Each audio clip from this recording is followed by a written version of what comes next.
A marriage built on lies, until her final confession shattered his pride. Hello everyone, before we begin today's story, I have a small favor to ask. Please hit subscribe and turn on the notification bell so you never miss our channel's new videos. It is quick, free, and the best way to support us in bringing you more dramatic stories. Your support means the world to us. Where are you watching from? Drop your city or country in the comments below. Thank you very much. Now let us return to our main character. People think a contract marriage begins with money on the table, but this one begins with fear. Fear that tasted like metal on Lila Rowan's tongue as she stood in the glass-walled boardroom on the 48th floor, rain slashing the windows behind her like someone trying to claw their way in. The city pulsed below, glittering indifferent everything she was not. Her coat dripped onto the marble floor, each drop louder than her heartbeat. Across the table sat Adrian Hale, the man whose signature could save her brother's life, or end it.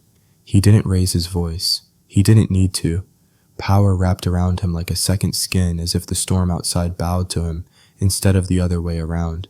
He slid a document toward her, pages thick as a verdict. Next to it lay a ring she never asked for, and a photo of her brother in the ICU she never gave him. He had investigated her, cornered her, calculated every weakness. But what froze her wasn't his proposal. It was her own voice cracking the silence. If I sign this, how many pieces of myself do I lose? For the first time, Adrian blinked because he didn't have an answer. Lila stood a little straighter, though her legs felt unsteady, cold from the rain, and colder from the truth settling in her bones. She didn't belong here in this room, in this tower, in this life. Everything about the space screamed wealth. The chandelier dripping crystal, the brushed steel table, the silent air conditioning that made her shiver. But none of it felt alive. It felt like a place where people entered to make decisions that ruined others. Adrian leaned forward, resting his elbows on the table. You need the money, he said calmly, and I need a wife. Temporary, defined, controlled. The last word landed heavy. She glanced at the contract, its clauses bold and suffocating non-disclosure. Public appearances, behavioral expectations, time frames, compensation, penalties. It wasn't a contract, it was a cage. Her fingers trembled when she turned the first page until her eyes caught something far more terrifying. A photo. Noah, her younger brother, hooked to Ivy Line's cheeks, pale eyes closed. Her breath hitched. Where did you get this? I do my homework, Adrian replied. His voice wasn't cruel, simply factual. You're overdue on bills. The hospital is threatening to transfer him. Whether he gets better care, or worse, depends on whether you sign. The words pierced deeper than any threat could. Outside, thunder cracked across the sky, illuminating Adrian's expression, unmoving, unreadable, carved from stone. He looked like a man accustomed to making impossible choices for other people. Lila looked down at the ring lying neatly beside the papers. It was beautiful white gold with a subtle feather-shaped crest. The Hale family symbol. She brushed it lightly. It didn't fit her, she knew without trying. This stays on, Adrian said, pushing the ring closer. At events, in photographs, around the board. He paused. It doesn't need to mean anything, but it would. Everything would. She swallowed hard, the silver chain of her mother's necklace warm against her skin, the only thing she had left that felt like safety. She wrapped her fingers around it, grounding herself. If I say no, she whispered, will Noah be transferred tonight? Adrian didn't answer immediately. The pause was answer enough. His jaw tightened by a fraction. You don't have many options, Lila. I'm offering you the only lifeline in reach. Her knees weakened. Choices. People always talked about choices, but choices only existed for those who had power. Lila walked to the floor-to-ceiling window, placing her palm against the cold glass. Rain streaked down in chaotic lines, mirroring her fractured thoughts. Her reflection looked like a stranger-drenched hair, red-rimmed eyes, a woman too exhausted to keep fighting, but too proud to break. You don't even know me, she murmured. I know enough. Adrian's voice was a low current behind her. You work 3 jobs. You don't complain. You don't owe anyone explanations. You protect your brother, and you're desperate enough to consider what I'm offering. She turned. You investigated my life like it was a business deal. It is a business deal. Her breath trembled. For you. This is survival for me. A flicker barely there crossed his eyes. Not pity, something sharper. You survive, Adrian said quietly, and I keep my position. We both get what we need. Lila walked slowly back to the table. The contract stared at her. The pen lay beside it like a loaded trigger. For a moment her resolve wavered. She imagined Noah hooked to machines slipping further away. She imagined debt collectors knocking on her door again. She imagined another year of fear. Her hand reached for the pen. Then she stopped. What happens to me when the 3 months are over? Adrian stared at her unblinking. You walk away with more money than you've ever held. A beat, and whatever pieces of yourself you managed to keep. Something inside her cracked. Not loudly, just finally. She signed. Her name inked onto the page with a finality that made her chest tighten. It was done. She couldn't take it back. The world she knew, the one where she still had choices, closed behind her. Adrian reached forward, took the ring, and slid it across the table. Welcome to the marriage, Lila. Outside, lightning split the sky. And inside the silent room, Lila realized she had just stepped into a storm far more dangerous than the one raging beyond the glass. Trouble didn't come with thunder that morning. It came with silence. Lila stepped out of Hale Tower just as the rain eased into a mist, leaving the city washed clean while she felt stained by the contract in her hands. The building loomed behind her like a verdict carved into glass. She hugged the folder to her chest as if keeping it close could stop her from unraveling. Her phone buzzed. Hospital notice payment overdue. Immediate action required. Her stomach twisted. Noah's bed, his care, his life. The contract suddenly felt heavier than her entire body. A bus splashed past the curb, soaking her jeans. She barely flinched. She walked the 12 blocks home, the mist turning her hair damp, her breath fogging in the cold morning air. Every step felt like stepping away from herself. When she pushed open the door to the rundown apartment, the smell of old paint and boiled tea filled the space. Noah looked up from the couch, pale but smiling. You're home early, he said. She forced a smile. Got a new job, office work, better pay. He believed her instantly because he always believed the best in her. That hurt more than any lie could. She draped a blanket over his legs, adjusting the IV pole they'd rented secondhand, hoping he wouldn't see her hands shaking. He did. What happened? Noah asked softly. Nothing. She tried to laugh. Just tired. He reached for her necklace, brushing the silver pendant with his thumb. Mom would tell you to rest. Lila's throat tightened.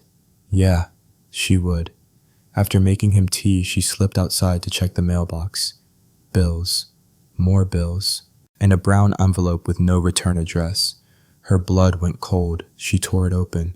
It was an old debt notice, her father's debt. The letters printed across the page were bruises from the past she tried to bury. She balled the paper and shoved it deep into her pocket, glancing up and down the hallway to make sure Noah hadn't seen.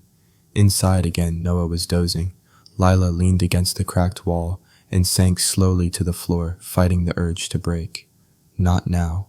Not yet.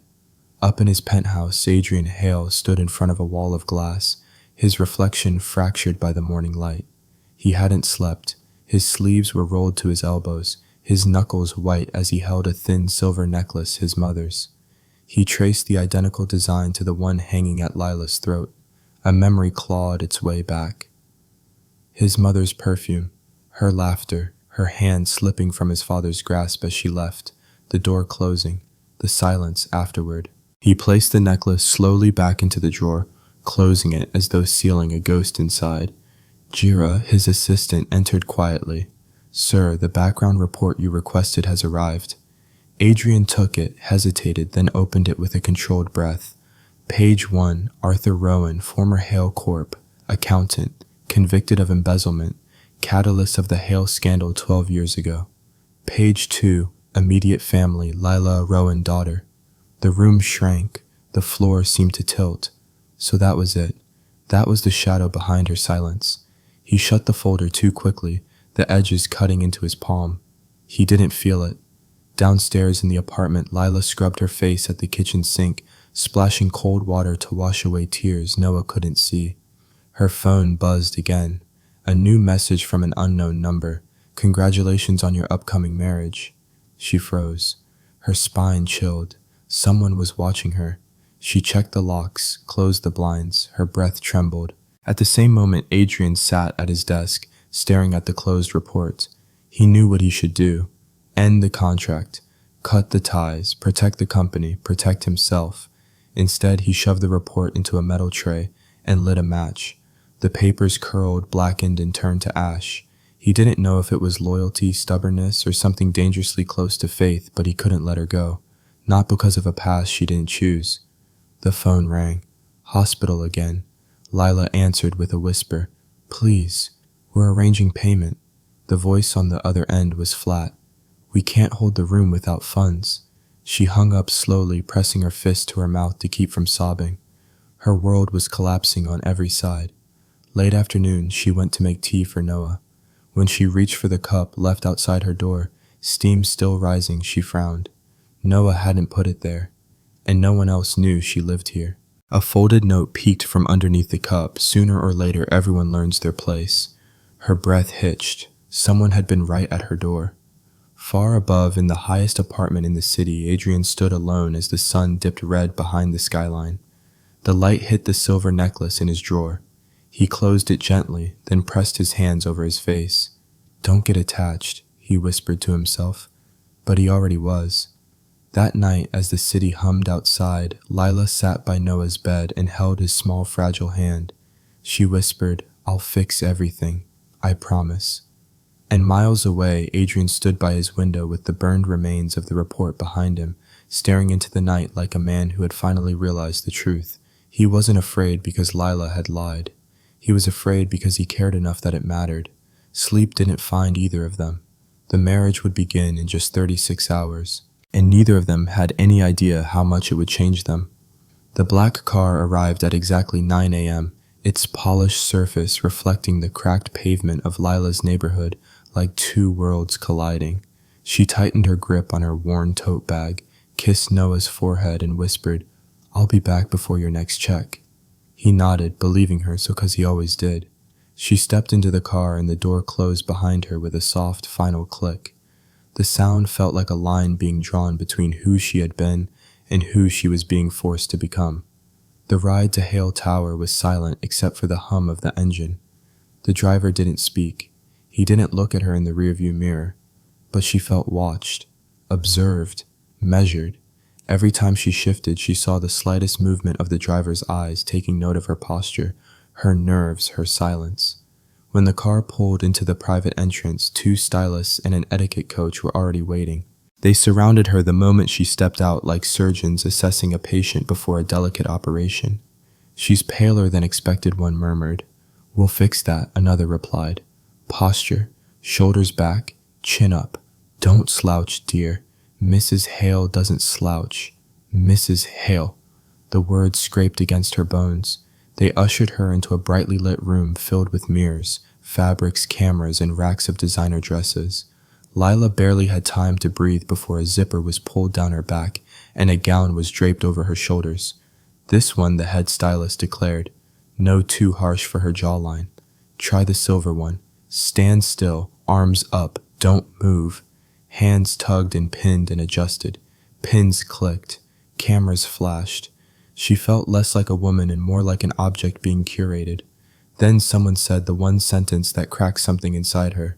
Take off the necklace. Lila's hand flew instinctively to the silver pendant resting at the base of her throat. No, she said sharply. It wasn't loud, but it was final. The room froze. The stylist raised an eyebrow. It doesn't match the look. It stays, Lila said, forcing steel into her voice. Non-negotiable. A murmur rippled across the stylists.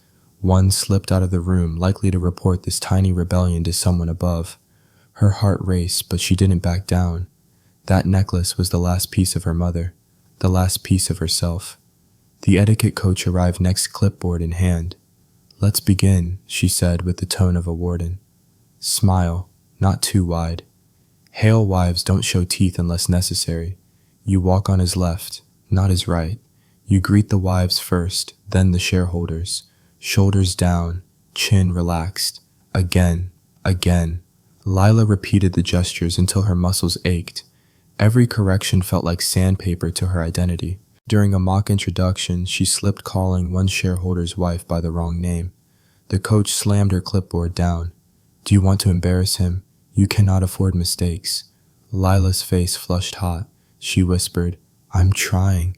"And you must try harder," the coach retorted. "Remember, he chose you because you were convenient, not because you were prepared." The words stung. Before the coach could continue, the air shifted. A shift so palpable, Lila felt it in her spine. Adrian had entered the room. Everyone straightened instinctively. Voices dropped, movement stilled. Power followed him like a shadow swallowing every sound in its wake. He approached Lila slowly, his eyes scanning her from head to toe.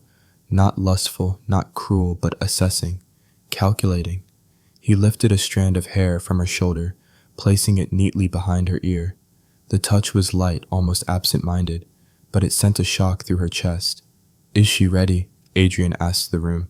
She made a mistake with Mrs. Carrington's name," the etiquette coach stammered. Adrian looked at Lila. "Which one?" Lila swallowed. "I said Caroline instead of Charlotte." A beat. Then Adrian said, "People make worse mistakes in this company every day. Fix your tone with her." The coach went pale. Yes, sir." Lila stared at him. He hadn't shouted. He hadn't threatened. He simply defended her. In a room where she had no power, he gave her some. She didn't understand why that mattered, but it did. Training resumed, but the tension was different now. They corrected her but cautiously. They watched her but with less bite.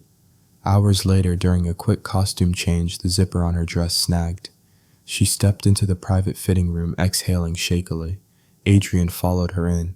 She turned sharply. "I can do it myself." He reached out, stopping inches from her back. "Hold still."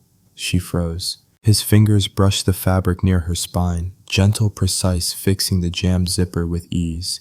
She watched him in the mirror, his focused expression, his proximity, the way his jaw flexed when he noticed her necklace. He didn't touch it, didn't ask her to remove it. Instead, he murmured, "Don't let them take that from you." She blinked. "Why do you care?" His eyes met hers in the mirror. For the briefest moment, they softened. Then the ice slid back in place. "Because you're representing my name, and confidence is part of the presentation." It wasn't the truth. She could hear the lie in it, but she was too tired to push. A knock interrupted them. "Mr. Hale, the car is ready for the gala." Adrian stepped back. "Let's go." Lila gathered herself, smoothing the dress that felt too expensive, too borrowed. As she left the room, she felt dozens of eyes on her again. But this time, something had shifted. They looked at her differently. Because Adrian had looked at her differently. She didn't know what that meant yet, only that tonight their first public appearance as husband and wife would test everything she had left. And every instinct in her warned, the storm was only beginning. The golden doors of the Hale Foundation Gala opened with a soft, ominous sigh, as if the building itself were aware of the eyes waiting inside. Lila stepped in on Adrian's arm, and for one suspended heartbeat, the entire ballroom inhaled at once. Crystal chandeliers scattered light across the marble floor like shattered stars. The hum of conversation dipped, then reshaped itself around her presence. Curiosity sharpened into whispers, admiration twisted into suspicion. She felt every gaze like a tiny blade grazing her skin. Adrian's hand rested lightly at her back, guiding her through the sea of silk gowns and tailored suits. It wasn't affection, it was choreography. Still, the warmth of his touch grounded her when her lungs forgot how to work. They approached the first cluster of shareholders. Adrian nodded to them. Evening. The men assessed her with polite interest, their wives with barely disguised scrutiny. Mrs. Hale, one of them, said, his voice too smooth, "Adrian has kept you quite the secret." Lila smiled the way her coach taught her. "It's a pleasure to meet you." She remembered every spouse's name, Charlotte Carrington, Evelyn Rhodes, Mira Stein. She said each one correctly. They exchanged surprised glances, impressed despite themselves, but admiration was fleeting. As they walked toward the next group, a sharp voice behind her rose just loud enough. "Lovely dress. Amazing what Hale designers can do for anyone." Soft laughter bloomed around the comment, poisonous and sweet, Lila stiffened but didn't look back. Adrian, who had been mid-conversation with the senator, turned his head sharply. His expression didn't change, but his eyes did, darkened, narrowed, targeted. He didn't speak, but his silence was a warning. Lila managed to move forward, though her heels suddenly felt much taller. She was painfully aware of how different she looked from the women around her, how effortless their movements seemed, how inherited their confidence was. Everything about her felt borrowed. A waiter approached with champagne. She accepted a glass to steady her hands. Then, just as she lifted it, a cluster of women moved into her path. One of them leaned forward with a sympathetic smile sharpened at the edges. "You're very brave." Lila blinked. "Why to attempt elegance?" the woman murmured. "Some of us are born into it. Others learn." The group chuckled. Lila's throat tightened. She stared at the champagne, trying to breathe to swallow the humiliation before it swallowed her. She felt like she was shrinking inside the gown. From across the room, Adrian watched. His jaw flexed once. He took a step toward her but stopped, like he needed to see what she would do. Testing her. A camera flashed nearby. Reporters whispered, circling like sharks who smelled blood in the water. That was when the first strike hit. A microphone shot toward her, wielded by a journalist in a burgundy dress. "Lila Rowan, a quick question." She froze. "Before marrying the CEO of Hale Corp," the woman said loudly. "What exactly was your occupation? Some sources claim you worked in low-income districts. Is that true?" Gasps. Eyes. Silence falling like ash. Lila felt her pulse slam against her ribs. Adrian's posture straightened in an instant. She could lie. She could stutter. She could crumble. Instead, she forced her shoulders back and lifted her chin. "Yes," she said clearly. "I worked there." The journalist smiled, thinking she'd won. "And do you feel—" But Lila cut in steady. "No, my value doesn't come from where I started. It comes from how I keep moving forward." The ballroom fell utterly silent. Not admiration, not respect. Something quieter, something akin to reconsideration. The journalist lowered the mic slowly. Then Adrian stepped in. He didn't touch her at first, simply moved between Lila and the crowd. The gesture was protective without being possessive. Deliberate. Public. "My wife," he said, voice smooth as steel, "doesn't owe anyone an explanation about her past. If you have concerns about someone's qualifications, direct them to me." A ripple of surprise swept through the room. My wife. Not by contract, not by obligation, by choice in that moment. Lila felt something shift inside her chest, something frighteningly warm. Adrian didn't look at her until the applause began, soft, cautious, but real. Then his gaze flickered down to her unreadable. He extended his hand, not rehearsed, not part of etiquette training. She hesitated, then placed her fingers in his. The rest of the night blurred faces, flashes, music, but Adrian never stepped more than a pace away from her. Anyone who approached did so with new caution. The women who sneered earlier avoided her entirely. When they finally reached the exit, the air outside tasted like freedom. Lila exhaled shakily. Adrian didn't release her hand. "You handled yourself," he said. "I had to." His voice dipped lower. "I noticed." She looked up at him, and for the briefest moment his expression softened almost imperceptibly. Then the car arrived, pulling them apart. As she stepped inside, Lila realized something dangerous. Tonight she hadn't survived because of Adrian. She had survived because of herself.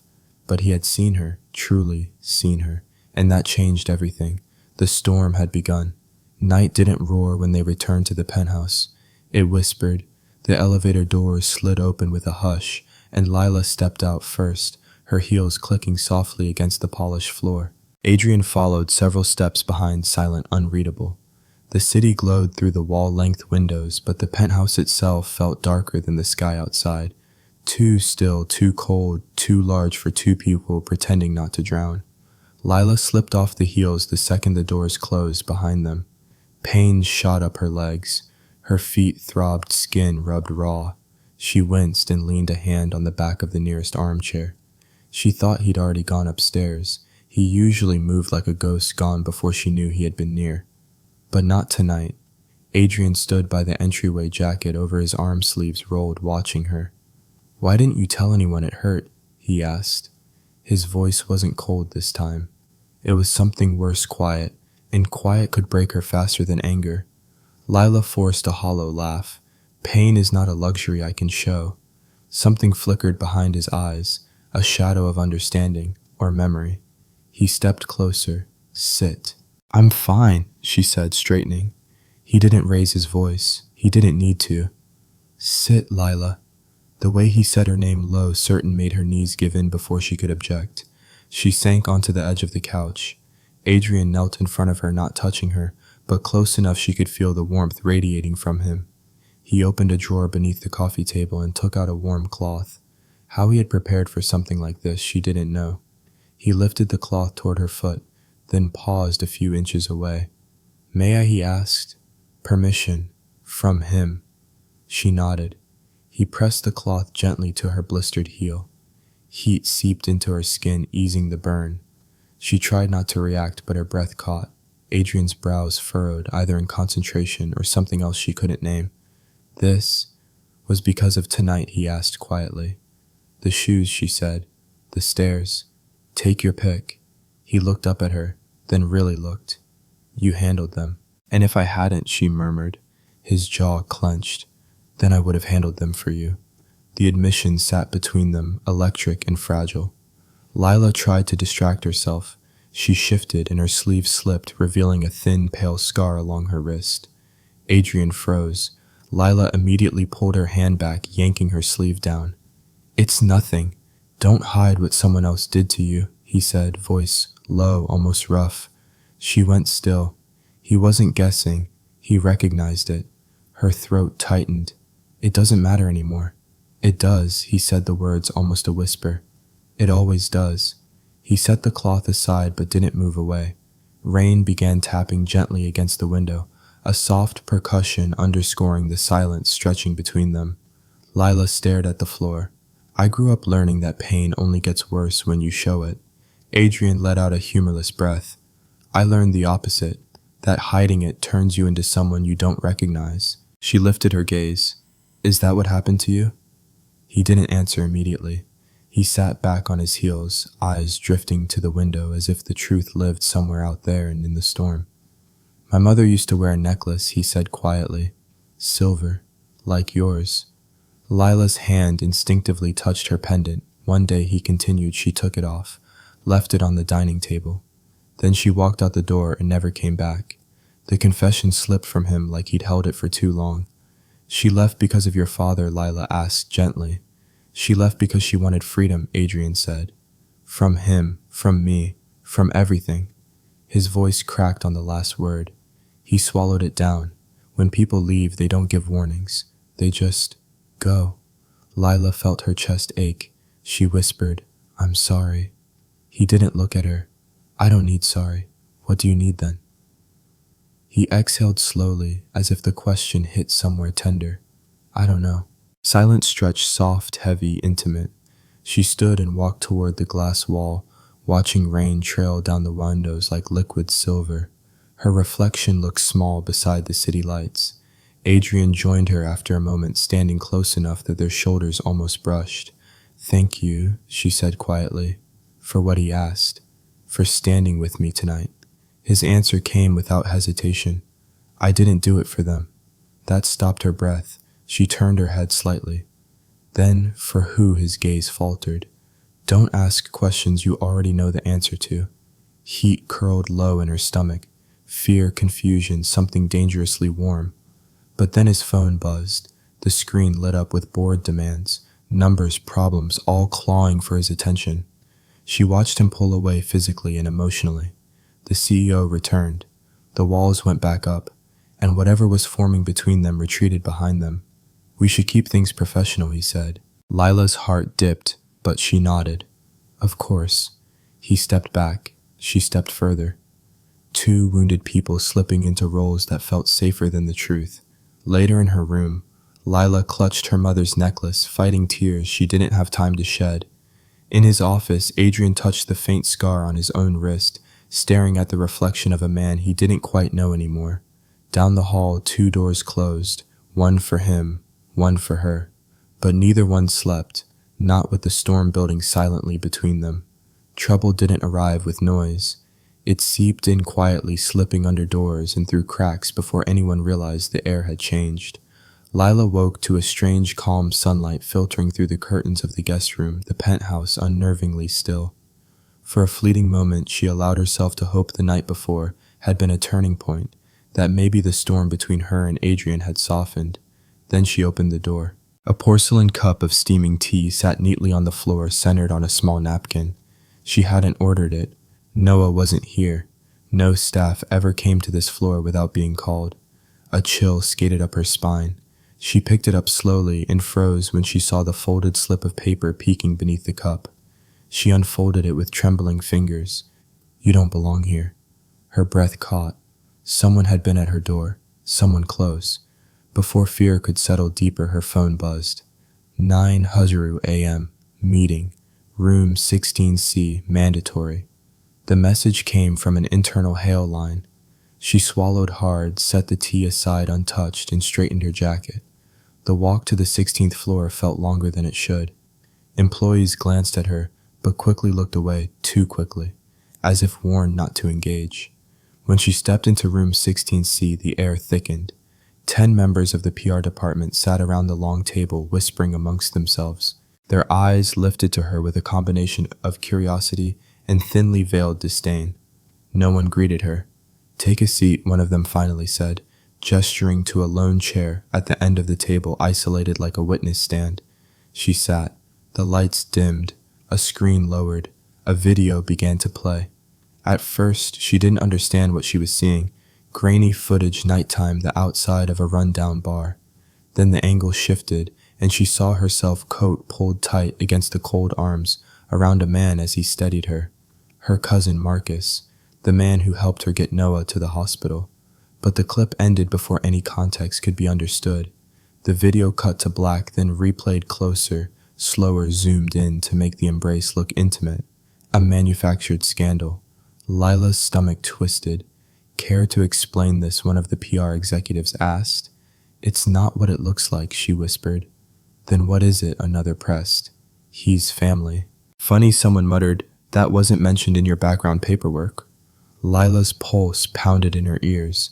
Her hands clenched beneath the table. Then the door opened. The shift in the room was instant, like someone had pressed pause on the world. Adrian stepped inside, expression carved from ice suit, sharp enough to cut the tension. He didn't sit. He didn't blink. He simply looked at the screen, watching the video in silence. Nobody dared speak. When it ended, the PR director cleared his throat. "Mr. Hale, we felt it was important you see this." "Given the optics, Steve," Adrian said. Everyone froze. He didn't raise his voice. He didn't need to. Within seconds, the room emptied, chairs rolling back, doors shutting behind them. Lila remained seated, breath shallow, eyes burning. Adrian stepped closer, not angry, not relieved, something worse, wounded.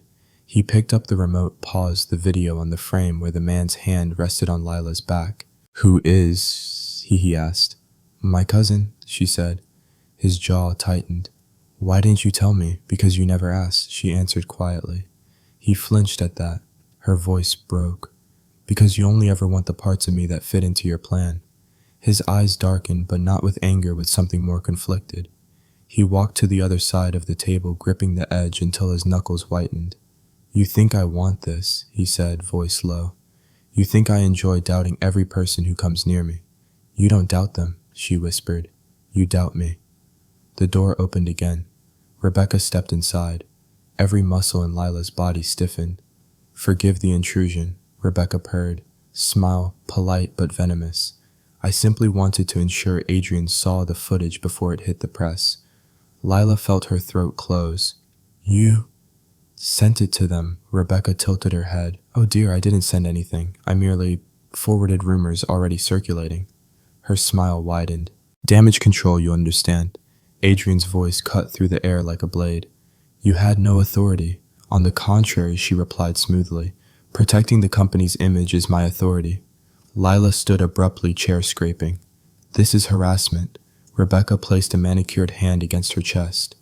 "Oh, sweetheart, this is business. If you can't withstand a little scrutiny, you really are in the wrong place." The room spun for a moment. Heat built behind Lila's eyes, not tears, but fury. Adrian stepped between them. "That's enough." Rebecca raised an eyebrow. "Is it?" Her gaze slipped to Lila. "You've brought quite the complication into his life." Adrian's voice dropped to a register colder than stone. "Get out." Rebecca left with a satisfied smirk. When the door shut, silence settled again, heavy as a storm. Adrian turned to Lila. "I'll have Jira investigate everything. The footage, the leak, the man." Lila's voice cracked. "He's family. I told you. And I need to be sure."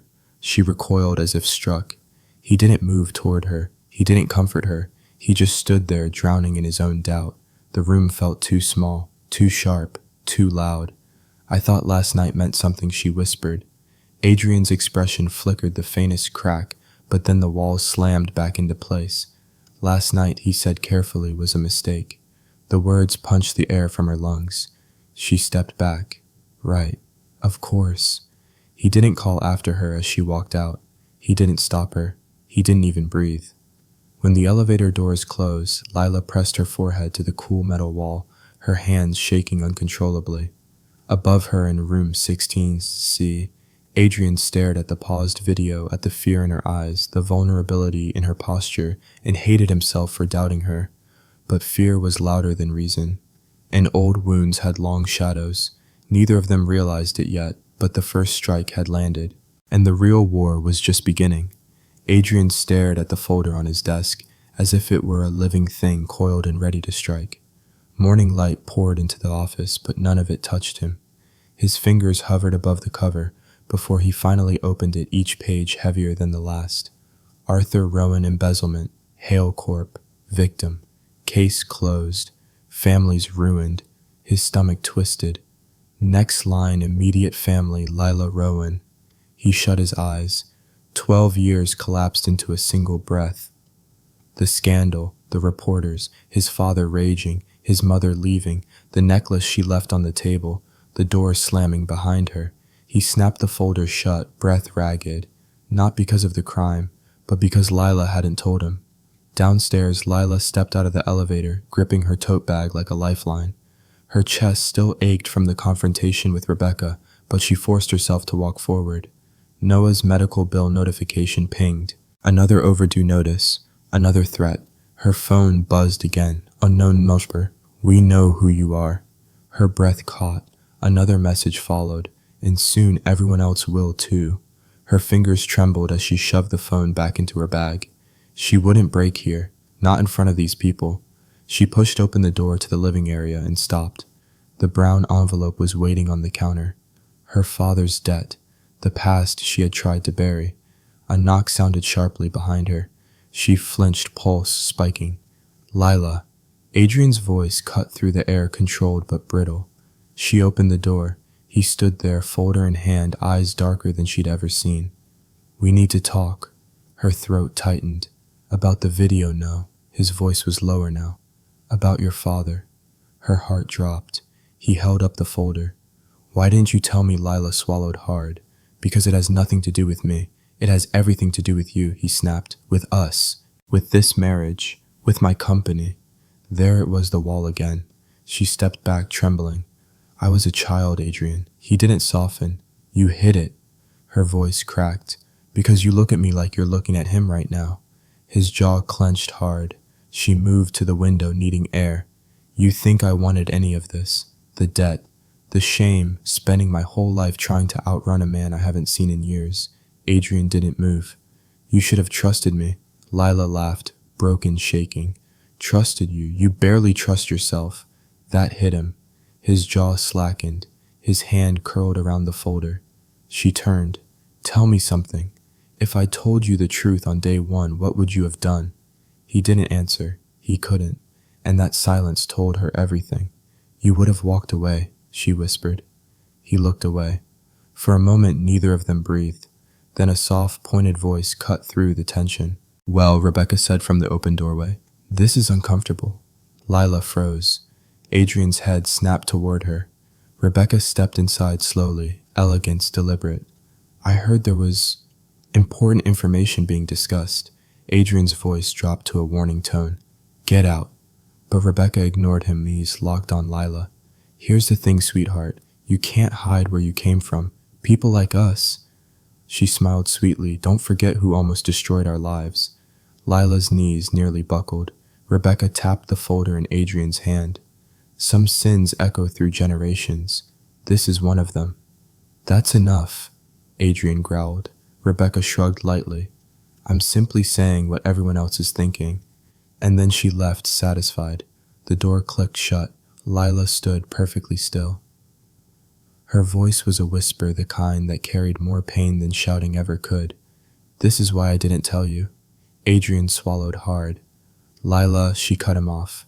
My father ruined your family, and you think I'm going to repeat his sins. That's not, isn't it? He fell silent. Her breath trembled.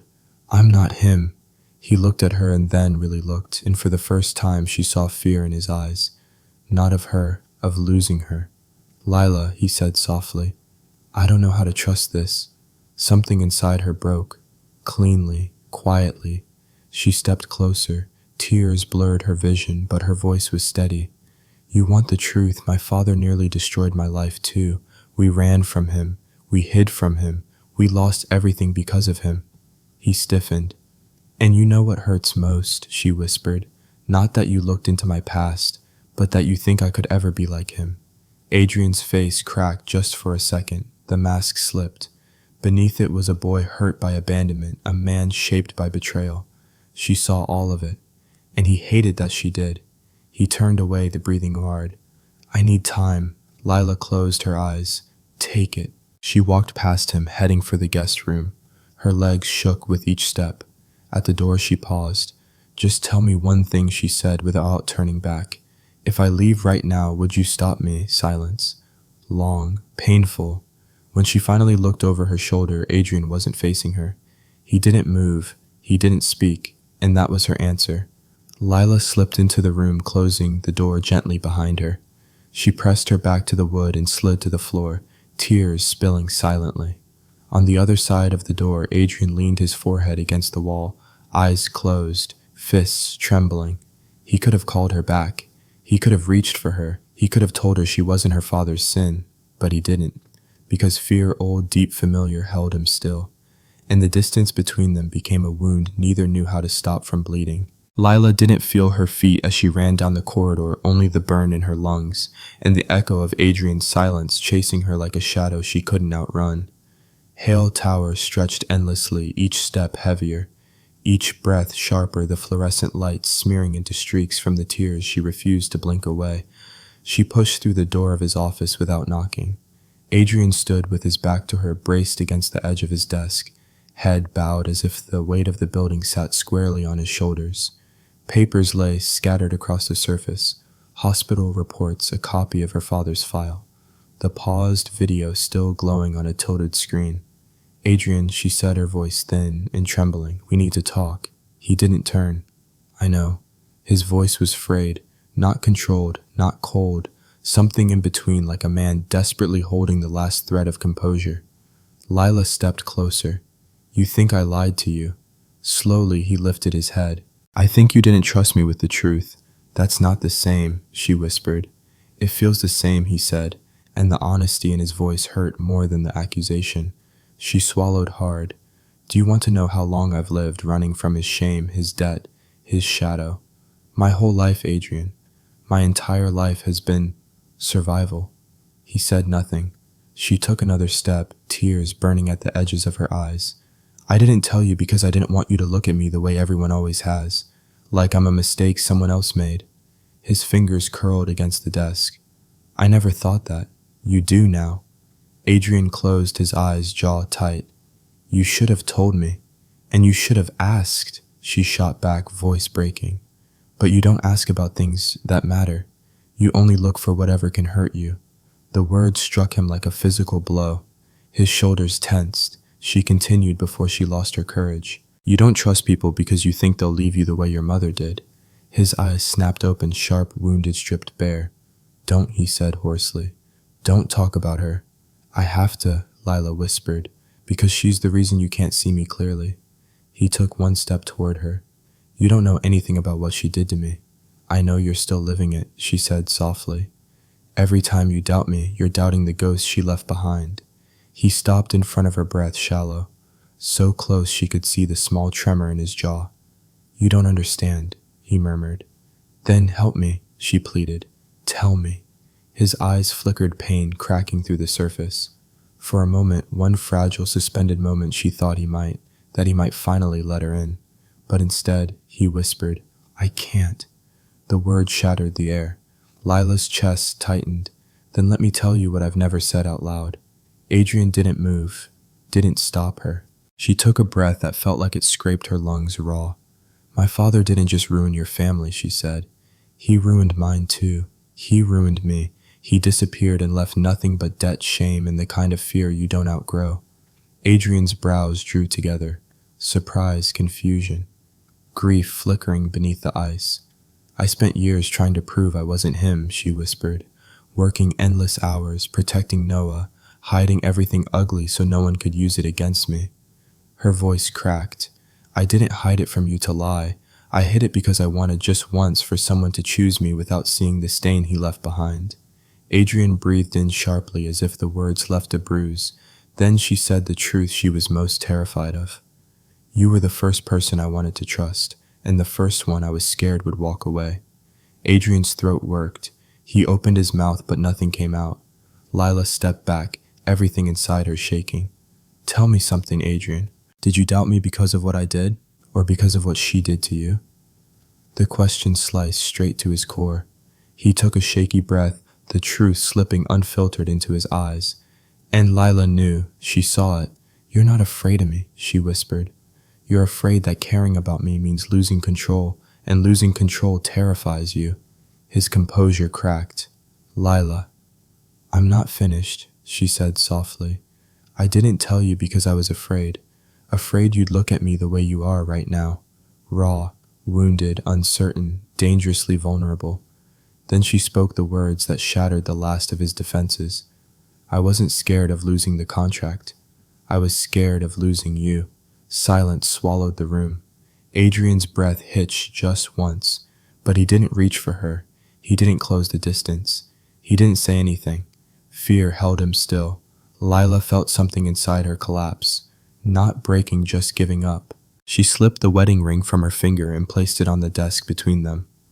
I can't force you to trust me, she whispered, but I won't carry both of our ghosts. Adrian stared at the ring chest rising and falling too fast. His hand twitched toward it, then stopped inches away. Lila waited. 1 heartbeat, 2, 3. He didn't move, so she turned, walked out, each step tearing something loose inside her. The door clicked shut behind her. Adrian remained frozen, eyes burning, hand trembling above the ring he couldn't make himself touch. 2 broken souls stood on opposite sides of the same door, breathing the same grief, and neither knew how to reach the other without bleeding. Lila left before dawn, slipping out of the penthouse with only a small bag, her mother's necklace, and a heart that felt bruised to the bone. The city was still half asleep, wrapped in a gray morning mist. The streets empty except for the early buses and scattered headlights drifting like ghosts. She didn't look back. She took the first cab she found to the hospital, where Noah slept curled beside him, as if she could protect him from a world she no longer had the strength to fight. When he woke, she kissed his forehead and told him softly, We're leaving the city today. No more Hale Tower, he asked. Her throat tightened. No more. She arranged for Noah's temporary transfer paperwork herself. No assistance, no Adrian, just her, the forms, and the quiet determination of someone who had already broken and refused to break again. By afternoon, rain began to fall, thin at first, then heavy pounding against the bus terminal roof as Lila stood beside Noah with their duffel bag. The schedule board flickered above her departure times, blurring as she blinked away exhaustion. She pulled her jacket tighter around her. Then, beneath the drumming rain, a shout carried through the chaos. Lila. Her heart stopped. She turned. Adrian was running through the rain-soaked, breathless, no umbrella, no entourage, no controlled elegance. Just a man who looked like he'd torn through the city with nothing but desperation to guide him. He stopped a few steps away, hair dripping, chest heaving, eyes burning with something raw. Don't go, he said. Lila swallowed. You didn't stop me last night. I was wrong last night. Her pulse trembled. And today, he stepped closer. Today I realized something. His voice cracked. I've spent my whole life afraid of people leaving, so I never gave them a reason to stay. Rain slid down her face, mixing with tears. Adrian. He shook his head, taking her hands in his hands that trembled when they touched hers. I wasn't doubting you, Lila. I was doubting myself. I thought if I cared about you, really cared, I would lose control. And if I lost control, I'd lose you. Or you'd leave like she did. Her breath hitched at the vulnerability in his voice. But you're not her, he said. And I'm done letting the past choose my future. Noah peeked from behind Lila's eyes wide. Adrian knelt so he could meet the boy's gaze. I'm sorry, he said simply, for everything you both had to carry alone. Noah smiled small, soft. You came after her. Adrian nodded gently. I'd come after her anywhere. He stood again, turning to Lila. Rain plastered her hair to her cheeks, made her necklace gleam like steel against her skin. I had something fixed, he said, pulling a small velvet box from his soaked jacket. Lila held her breath. Inside was the Hail Crest ring, reshaped, resized, softened at the edges, no longer a symbol of legacy or contracts. A simple band forged new. No signatures, Adrian whispered.